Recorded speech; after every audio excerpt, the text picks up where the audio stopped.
Since the flood of 2008, we've been actively pursuing money from federal and state sources. Obviously, we've got a tremendous amount of damage here in Cedar Rapids. We're going through a public participation process with citizens right now on figuring out ways to try to rebuild the neighborhoods. That process is working very well. We've also got great support from the federal government, Senator Harkin, Grassley, and Representative Losbeck. Done a great job supporting us. We've had our council members out to Washington several times. Again, there's a lot of money out there. The tough part is just securing that money and getting it back to Cedar Rapids in a timely fashion. Obviously, the citizens want to see something done, and we're moving in that direction. We have a lot of homes that have damage. We are in the process of demoing a lot of homes. We've taken down about 45 homes to this point. We have another 12 to 1,300 homes that potentially could need to come down. A lot of environmental issues, a lot of structural issues in town, and again, we're actively pursuing the demolition of those properties and the rebuilding of the city.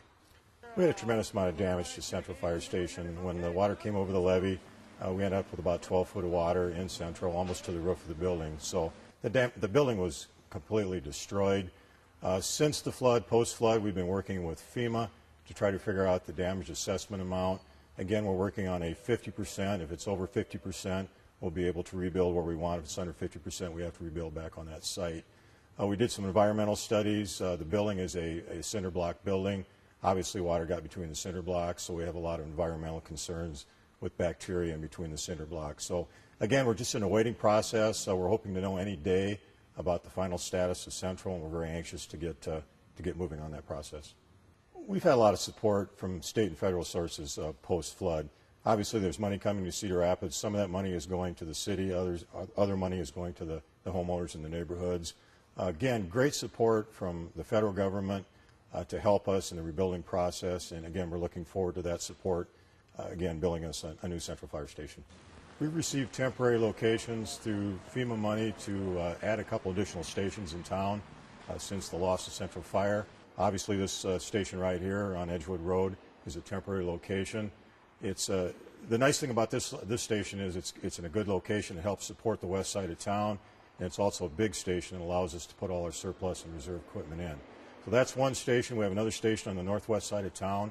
It is down in the Central District, and again, it was important for us to get back in that area to help support the downtown area in that particular neighborhood since the loss of Central Fire. FEMA's been great to work with. They've helped us support in both of these different venues that we put up. And again, especially in this area down here where they actually contracted with the Corps of Engineers to come in and put up a modular building inside a warehouse. So it's been great. This building here, approximately $75,000 are received from FEMA to put up the modular buildings. They're paying the rent on this building. They're also paying the rent on our other station down in the central area. So getting great support from the federal government to make these temporary locations work. You can see the Corps set up actually, it's a station inside a warehouse, and it includes 6 different bedrooms for the firefighters to sleep in. We have a kitchen area, obviously a restroom. We have a workout facility.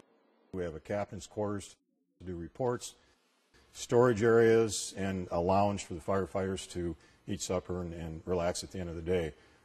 Great facility. It's working out well. I've heard great reviews from the firefighters that work here. They enjoy the location. And again, it's taken a lot of load off some of the other stations in town because it is in such a good location. We've had a great relationship with state and federal partners through the rebuilding process. Very friendly to work with. They've done an excellent job. They've supported us. They've helped us out. And again, they've helped us get to the point where we need to be post-flood, and we're very appreciative of the help they've given us, the cooperation, and the ability to allow us to put up a couple temporary locations. Again, it's been invaluable to the city and to the department for them to do that. Probably the only suggestion I have as far as the rebuilding process in the city, people need to be patient. There's a lot of red tape to cut through before monies come from the federal and state government, and it takes time and it takes a while to get things done. People just need to understand that the city council, and everybody is working real hard to make things happen. But again, when you work through the federal government, things are going to take time, and they just need to be patient, understand that it will happen, but it may be a while down the road. We've had great cooperation with state and federal partners. I enjoyed working with them. It's been a great experience, and I really appreciate all their help.